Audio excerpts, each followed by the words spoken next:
अहोई माता का उज्जमन। जिस सौभाग्यवती स्त्री के पुत्र हुआ हो या पुत्र का विवाह हुआ हो, उस स्त्री को अहोई माता का उज्जमन करना चाहिए। उस दिन एक थाली में 7 जगह 4 पूड़ियाँ तथा थोड़ा सा सीरा हलवा, मैंने सीरा के मतलब हलवा होता है, रखे और उसके साथ एक पियल साड़ी जम्फर तथा उस पर श्रद्धा समान रुपए रखकर थाली के चारों ओर हाथ फेरकर श्रद्धा और सम्मान के साथ सासू के पांव पकड़कर उन्हें दे दें। मैंने सासू जी का सासू जी तियल और रुपए अपने पास रख लें, बाकी हलवा और पूरियों को बांट दें। अपना पैसे भर रखा है वो सब बांट दे का है। इसे ही बायन कहते हैं। यह बायन बहन बेटी के यहाँ भी भिजवा सकते हैं। पैसा दाम अपना भिजवा सके थे, बहनी बिटिया कैसा नहीं है बेच सके। यह अत्यावश्यक होता है। ठीक है, रहमा हुआ ना चिटका क्या कहा थे चाउरो या ऐसा अठपतान है। अब अहोई आटे अष्टमी व्रत कथा। प्राचीन काल में किसी नगर में एक साहूकार रहता था। उसके 7 लड़के थे। दीपावली से पहले साहूकार की स्त्री घर की लीपा पोती के लिए मिट्टी लेने को खदान में गई और खदान में कुदाल से जब मिट्टी खोदने लगी तो देवयोग से उसी जगह एक सेह की माद थी। सहसा उस स्त्री के हाथ से कुदाली सेह के बच्चे को लग गई, जिससे सेह का बच्चा उसी क्षण मर गया। यह हत्या हुई देखकर उस स्त्री को बहुत दुख हुआ, परंतु अब क्या हो सकता है। वह स्त्री पश्चाताप करती हुई अपने घर आ गई। कुछ दिन के बाद उस स्त्री का लड़का मर गया, फिर दूसरा और तीसरा, मैंने एक लड़का मरा, फिर दूसरा, फिर तीसरा। 3 लड़का रहे, तीनों लड़कियों को मृत्यु हुई है। अर्थात 1 वर्ष में उसके 7 लड़के रहे, 7 लड़कियां मर गई।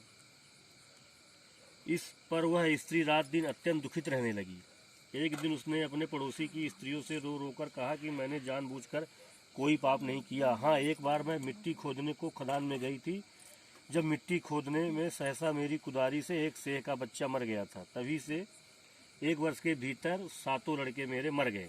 यह सुनकर उन स्त्रियों ने धैर्य देते हुए कहा कि तुमने जो यह बात हम सबको सुनाकर पश्चाताप किया है, इससे तेरा आधा पाप तो नष्ट हो गया। सो अब तुम उसी अष्टमी को भगवती की शरण लेकर सेह और सेह के बच्चों का चित्र बनाकर उनकी पूजा किया करो और क्षमा याचना करो। ईश्वर की कृपा से तुम्हारा समस्त पाप धुल जाएगा और तुम्हें पहले की तरह से ही पुत्रों की प्राप्ति हो जाएगी। उन सब की बात मानकर उसी स्त्री ने कार्तिक मास की कृष्ण पक्ष की अष्टमी को व्रत किया तथा हर साल व्रत व पूजन करती रही। फिर उसे ईश्वर की कृपा से पुत्र प्राप्त हुए। तभी से इस व्रत की परंपरा चली आ रही है। अब आ गई दूसरी कथा। प्राचीन काल में झांसी के समीप दतिया नाम के नगर में चंद्रभान नामक साहूकार रहता था। उसकी चंद्रिका बहुत सुंदर, सर्वगुण संपन्न, सती, साध्वी, शीतल, शीलवन, चरित्रवान तथा बुद्धिमान थी। उसके कई पुत्र व पुत्रियां थीं, परंतु वे सब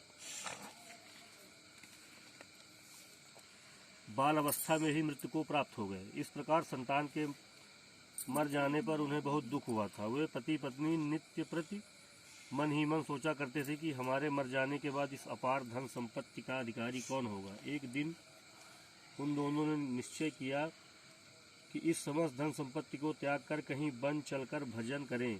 ऐसा विचार करके दोनों अपना सब घर द्वार ईश्वर भरोसे पर छोड़कर जंगल को चल दिए। जब चलते चलते थक जाते तो कुछ ठहर कर विश्राम करते और फिर चल पड़ते। इस प्रकार चलते चलते वे दोनों प्राणी बद्रिका आश्रम के समीप शीतल कुंड पर जा पहुँचे। वहाँ पहुँचकर उन दोनों ने खान पान आदि सब त्याग दिया और निराहार अपने प्राणों का त्याग कर देने का निश्चय कर लिया। इसी तरह बिना आहार और जलपान के 7 दिन व्यतीत कर दिए।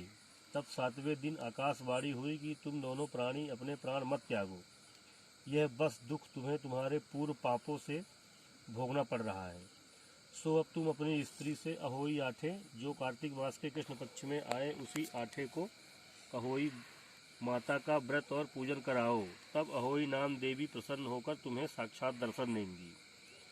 तब तुम उससे अपने पुत्रों की दीर्घायु मांग लेना और व्रत के दिन तुम रात्रि को राधा कुंड में स्नान करना।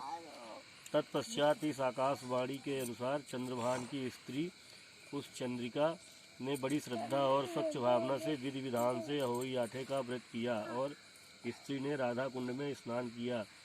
जब वे दोनों स्नान करके वापस लौटे तो उन पर प्रसन्न होकर अहोई माता ने प्रत्यक्ष दर्शन देकर वर मांगने को कहा। घी देकर तरह पर प्रेम डाल ली है। तब उस पर साहूकार दंपत्ति ने हाथ जोड़कर कहा कि हे माता, हमारे बच्चे कम आयु में ही मृत्यु को प्राप्त हो जाते हैं, सो आप बच्चों की दीर्घायु होने का वरदान देने की कृपा कीजिए। अहोई माता ने उन दोनों की मनोवृत्ति को जानकर उन्हें मुंह मांगा वरदान दे दिया।